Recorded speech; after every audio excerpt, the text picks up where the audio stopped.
Hello everyone, Jason from Truth Behind the Magic here once again. This is a video I've been wanting to make for a while now, talking about attractions on the Disney College program. This is one of the more popular roles. Quick service is pretty much resoundingly the most given out role, just because quick service locations typically take a lot of people to staff. There are a lot of them in the parks, and they're in the resorts as well. Number 2 is probably attractions. I know attractions and merchandise are both pretty high, but I think attractions does beat it because it typically takes more people to run an attraction. Something like World of Disney might take nearly as many people to run, but still, that's kind of an outlier. So I think attractions is probably the second most likely role that you have to get. Custodial is pretty high up there as well, probably right under attractions and merchandise, because it's also another one that can be at the parks and resorts, and there's quite a few people on location at one time in that role. Definitely not as many as like attractions, because you have an area that you're covering, and it's usually just you or maybe one other person. But yeah, I was in attractions for 3 months. I was at Toy Story Mania. This was back in very early 2022, like January to March. For the first month, I had to wear a mask. It was during that time. Like, the program had just come back. I think it was technically the second program post-COVID. Flamingo was new. I think I was the first person in that room, maybe the second. But yeah, anyway, I'll get into the specifics of this. So basically, what is attractions? And that might sound like a stupid question, because you might be like, well, it's working at a ride, which that is an aspect of it, but I think it covers the widest umbrella of any of the roles as far as diversity of selections of potential places you may be put. Attractions is, of course, or working a ride is, of course, the number one part of it. Haunted Mansion, Pirates, Tower of Terror, anything like that is, of course, attractions. But that's just one part of it. And that's kind of why I wanted to make this video, because it's a highly sought-after role, so to speak. And I think a lot of people might not realize what the umbrella of that actually covers when they see that they get placed in attractions. Some people probably immediately think, oh, I'm going to get to work at Haunted Mansion now, I'm so happy, that kind of thing. So this is kind of just to give a heads up on some of the stuff that it can actually be. Like I said, working the rides is a part of it.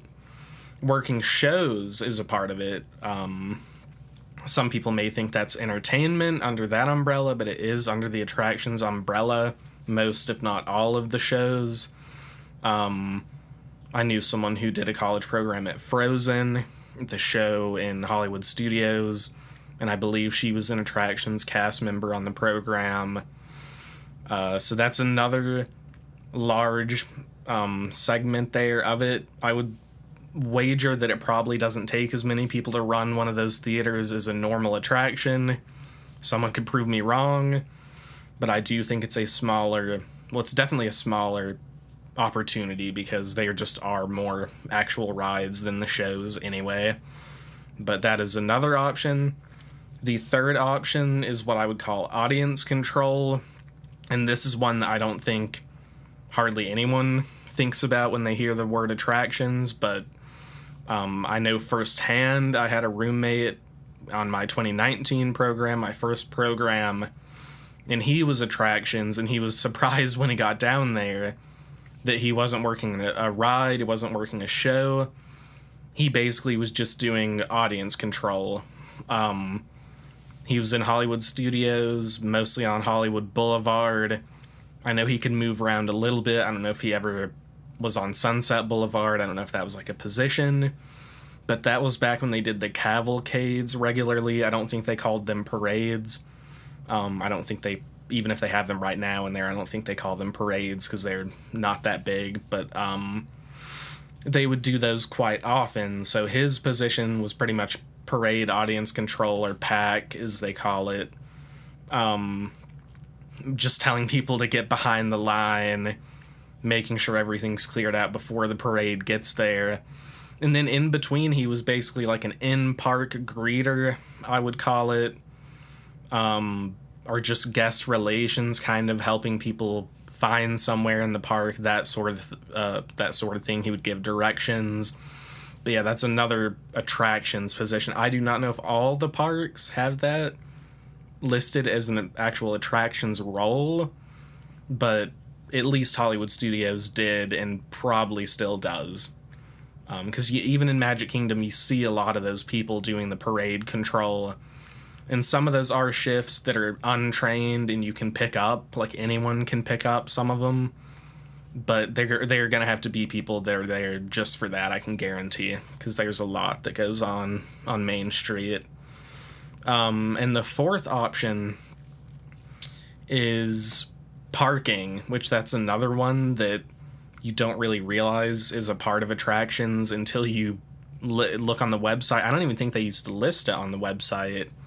And it's not all of parking. I'm not as familiar with how it is set up, because there used to be an actual parking role, I believe, but that may have been even before I was there in 2019. So some of it is under the attractions umbrella now. There are aspects of it that you'll have to do, like driving the tram. I'm not sure if that is a part of the actual attractions designation. That might be some other designation.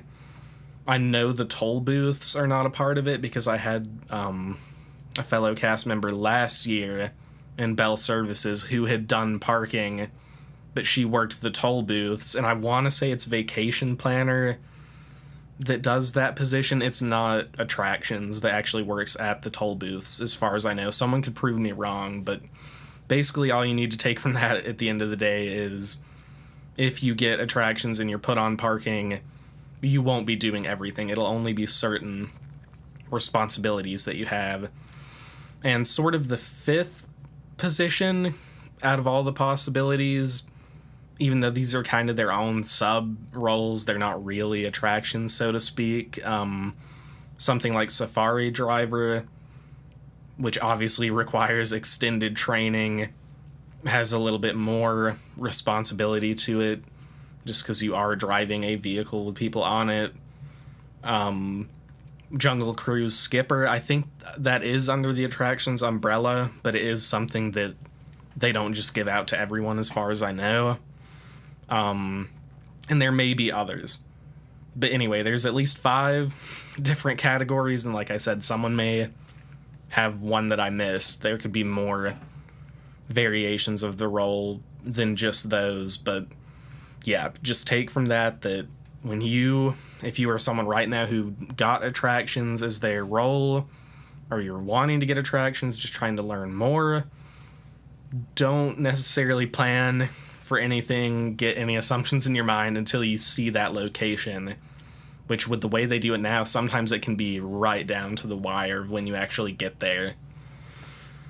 So then I'll move into training, and kind of go over what that is like. Obviously, I was at Toy Story Mania. Training is going to have its own intricacies and specific things depending on where you are, which one of those subcategories you're in, which ride it is, that sort of thing. Obviously, you have traditions like everyone else. Either right after that or typically the next day, I believe, is when they do it now. You have something called Bringing Magic to Life. It used to be called Welcome to Ops. And like different roles would have different classes. I think everyone takes Bringing Magic to Life now, if I'm not mistaken. But yeah, it used to be Welcome to Ops, which to me makes more sense because you're a part of the operating role set of roles. But you will have that. I know my last 2 programs, I had it on the day after Traditions, or maybe like 2 days after. It used to all be in one block when Traditions was at Disney University. And actually, was it last year? Last year I had to take it at Disney University because the air conditioning was out at Apprentice Hall, which I was actually happy to take it there because it doesn't feel right at Apprentice Hall. Sorry, Disney, but that was a mistake. The fact that you don't get to go into the utilidors or anything anymore just kills me. But you'll have those 2 classes. Then you'll probably have a couple days off. And then you'll have your park or resort orientation. I don't think you'll be at a resort. I don't think any of the attraction role is at a resort. Those are like recreation, cast, they're different specifications, but you'll have your park orientation, and then you'll have your location-specific orientation on the first day of official training. The park orientation is like, I don't even know how to describe it. You just learn about the history of the park, typically. A lot of cool facts about it. You get to walk around and kind of get a tour, which if you've never been there before, which a lot of people are like that, then it's helpful to actually see it. Obviously, it was my second program, so I was pretty familiar with Hollywood Studios. But yeah, once you get to your location, they'll give you the rundown of everything. And then you pretty much go into your standard Disney training, which is like a week-long training. Maybe more, depending on the role. I mean, definitely like Safari Driver, they probably have like a month-long training. I'm not 100% sure about that, but it's going to be significantly extended from the norm. And there's a lot of different things you can learn. Obviously, working a ride, you have to learn how to operate the consoles, to send the vehicles, that kind of thing. Learning how to run the queue, like the entrance, lightning lane, actually being inside the queue at like what we call merge, where the lines come together. Sometimes there were other positions where you just observe the queue, basically, make sure no one jumps into the lightning lane. Grouper, which is the person that groups the people onto the ride, telling people which row to go to, that sort of thing. And there will be a lot of like location-specific positions for Toy Story Mania. Glasses person, I don't know what the official term was, whoever is in charge of replenishing the glasses, taking the used glasses out. That was a location-specific position, obviously, and a lot of locations will have that, that sort of thing. Depending on where you are, you may learn how to start up the attraction and power it down. That just depends. In some cases, college program people might not do that. I did get to do it. I didn't open the attraction ever, so I didn't really do that as far as starting it up. I only got to do that one time after it had been down, and I was the person to officially bring it back up, which that's pretty amazing to be able to say, yeah, that famous ride that millions of people have been on, yeah, I started that up, or even shut it down for the night. And then as you go through training, it'll just be your standard get trained on every position. You'll have your assessment at the end, and if you pass that, you're an official cast member at that point. And the next category I have here, I have this kind of segmented into a few categories here, is basically just talking about, is this role fun? Is it worthy of the like really high status that it has, being a really sought after role? And I don't think it's necessarily a yes or no question. I honestly think most things in the program are not yes or no, and this is definitely one of them. I would say generally yes, it is worthy of that status. Coming from quick service into that position, I definitely considered it a step up. I'd say it's probably a step up from things like quick service, custodial, that kind of thing. But as with any of the college program roles and really any experience you have in the program, the role is honestly not that important when it comes to how your program goes. It's really, Millie, I cannot speak today. It's really more based on the people you're working with, leadership especially. I would say that's probably number one or number two on the importance factor, and your schedule. I was working 6 days a week, every week, with 1 or 2 12-hour shifts a week when I was in attractions, so if you're getting that, I don't exactly know how you're gonna enjoy your program. I made a ton of money on that program. I was getting overtime every week, which kind of confuses me because they'll schedule you 6 days a week, but why is the company content paying buku amounts of overtime to people every week? But I'm not the CFO, I'm not the chief financial officer of the company, so they won't ask me about common sense questions like that. But anyway, what was I saying there? I made a lot of money. Just for reference, I made as much or more in 3 months than I made in 7 months on my quick service program in 2019. So you will make a lot of money if you are working 6 days a week, I will say that. Yeah, going from quick service to that, it was a breeze, essentially. If you work quick service, you will already be prepared to work any role at Disney. Some of them you'll have to put in more, like, I don't know, intellectual practice. You'll have to maybe do more intricate level stuff than quick service, but quick service will set you up to work any position there. You will never feel stressed. Well, I won't necessarily say never feel stressed, but when something else gets busy, you'll be like, oh, I worked quick service. It doesn't matter. I've already been through this and worse. But once again, quick service is what you make of it. And I know this is not a quick service video, but it really comes down to what you make of your program and other factors that are out of your control, but people you work with, that sort of thing. And speaking of stress, it really can vary widely from position to or location to location. Something like Toy Story Mania might not sound serious, but that is the highest capacity ride in that park as far as I know. A lot of people are dispatched at a time, and dispatches happen very fast there. Vehicles are sent very rapidly, so it has a very high dispatch, certainly much higher than any coaster there, which coasters are not high dispatch rides, but just for example, much higher hourly capacity than something like Slinky Dog Dash, and yet it still gets an hour plus wait. So that shows you the popularity still of something like Toy Story Mania, but yeah, something like that. Rock and Roller Coaster, I've heard can be pretty stressful. That's from first/second-hand accounts. Really, any of those more safety critical ones can be stressful at times, and really any of attractions to an extent. The schedule can vary heavily from location to location. Like I said, you might be working 6 days a week. You might be working 4. I doubt it. In Bell Services, I was working 4, but that's a completely different world over there. And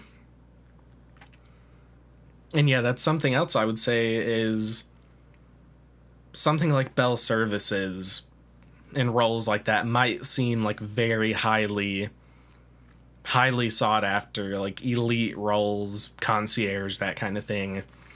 But I will be honest, I got bored in that role, and I was like, I had the luxury of being bored, I guess, but it's not for everyone, and I know I talked about that extensively in my Bell Services videos that I did, but just because it's busy is not necessarily a bad thing. The shifts go by way faster. You feel like you're doing more, and you frankly feel more accomplished at the end of the day. Because going from quick service and then Toy Story Mania to Bell Services, I was like, this can't be real. This doesn't even seem like real life. Is a guest gonna actually speak to me for the next hour? Like, that never happens in attractions. Yeah, and I would say another big aspect of attractions is that it provides you the opportunity to work at some of the most iconic places at Disney. I would argue that it is the quintessential college program role. When people think of Disney, when people think of the college program, I think they think of attractions. There are some other really iconic ones. Frankly, Magic Kingdom Custodial is iconic. Even some quick service locations, but when you think about like Haunted Mansion, Pirates, Rock and Roller Coaster, any of those like that, Expedition Everest, it's iconic, and you get to say that you worked at one of those locations. So yeah, I think generally, just to sum that aspect of it up, if you get attractions, if you open up your email, open up the Workday website or whatever, and see that that's your role, I think generally it is cause for celebration, because it is typically a good role. You will probably deal with a lot of people. Like I said, it can be stressful, but you, especially depending on where you work, I'm sure there are some real gems in there where it is just amazing to work at. I always thought Living with the Land would be just a great ride to work at. Someone could completely prove me wrong on that, but every time I go on that ride, I'm like, this has to be so chill working here. And even then, if you work at Pirates, it's going to be busy, but that may have been where you always wanted to work at Disney, and you're getting to do it. So very few people are getting to work there in the grand scheme of things. So you're getting to say, I worked at this iconic location. For me, I was completely content with a place like Toy Story Mania, because it is iconic, but it's not so iconic that you almost feel like, I don't know, uncomfortable working there, because it's just so esteemed. I really didn't want to work at like Pirates, because I didn't necessarily think it would ruin it, but I just said I would rather not have to work there and see what's going on. So I was very happy with Toy Story Mania. And that is a popular ride for college program people. I see quite a few people that say they get placed there, and it's because it has a very large swath of people working there, because there are a lot of roles, like all the ones I said earlier, consoles, queue, even outside, like taking care of the stroller area, sweeping, and that kind of thing. There's a lot that goes into running an attraction like that. So a lot of people get placed there. Any of the big rides probably have a lot of college program. And that's another thing. If you get placed at Toy Story Mania and you're like, I did not want to be here, it will give you a good opportunity to network with a large amount of college program, whereas in some roles and locations, it's basically just you. And all full-timers or part-timers, whatever. Even in Bell Services, there were only about 5 of us there, maybe, that were college program, and it would only be probably 2 or 3 of us there at a time. Everyone else was full-time, part-time.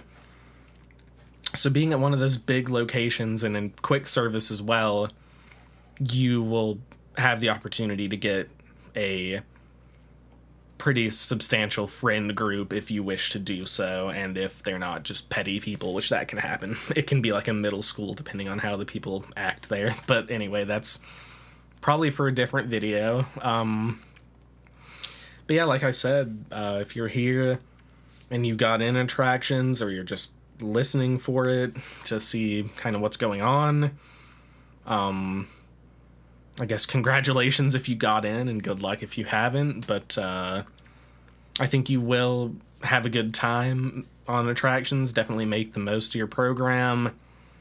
It'll be all right, especially if you have good leadership. And yeah, hopefully this kind of gave you a good idea of what to expect on the role, and I will see you next time.